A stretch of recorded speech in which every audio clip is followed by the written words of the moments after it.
সরকার আইএমএফের prescription অনুযায়ী বিভিন্ন পণ্য নতুন করে আরও ভ্যাট আরোপ করতে যাচ্ছে বলে খবরে প্রকাশ। এটা জনজীবনযাত্রার উপরে বেশ প্রভাব ফেলবে বলে অনেকে মনে করেন। গুরুত্বপূর্ণ নাগরিক হিসেবে সরকার কোনো পরামর্শ দিবেন কিনা, গুরুত্বপূর্ণ নাগরিক কিনা জানি না, তবে এটা বলবো যে আমাদের যে সমস্ত প্রতিষ্ঠানগুলো লোন দিয়ে থাকে, নানা সময় আমাদেরকে আর্থিক সহায়তা দিয়ে থাকে, তারা নানা রকম বুদ্ধি পরামর্শ দিয়ে থাকে। এইসব পরামর্শের সবগুলোই যে আমাদের জন্য খারাপ আমি তা বলছি না, তবে অনেকগুলোই আমাদের জন্য আসলে ভালো নয়। দেশে বিশেষ করে বর্তমানে যে চলমান অচলাবস্থা চলছে, অনেকটা দীর্ঘদিন পর্যন্ত মানুষ আর্থিক কষ্টে ভুগছে, বাজার নিয়ন্ত্রণ করা কঠিন হচ্ছে নানা কারণে।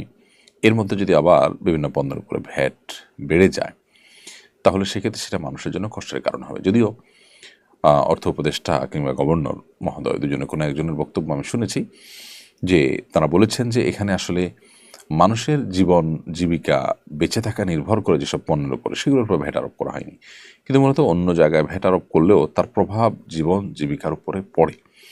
যার কারণে এই ব্যাপারটাতে সরকার আমার মনে হচ্ছে যে আইএমএফের প্রেসক্রিপশন অনুযায়ী কাজ করা উচিত নয়, বরং আইএমএফের সাথে দরবার করা উচিত। একটা রাষ্ট্রের যদি অপচয় রোধ করা যায়, অপচয়টা যদি আমাদের দেশে আমরা বন্ধ করতে পারি, সরকারের টাকার যেভাবে সেভাবে খরচ করার যে একটা আপনার টেন্ডেন্সি আছে, সেটা যদি বন্ধ করা যায়, তাহলে আমার মনে হয় যে আমাদের দেশে অনেক আর্থিক অনটনের জায়গাগুলো ঘুষে যাবে এবং আমাদের প্রচুর পরিমাণ অর্থ এখানে বেঁচে যাবে এবং এই ভ্যাট ইত্যাদি বাড়াবার প্রয়োজন সেক্ষেত্রে হবে না। আমার মনে হয় সেদিকে বরং নতুন সরকার বা নতুন পরিস্থিতিতে তারা মনোযোগ দেওয়া উচিত।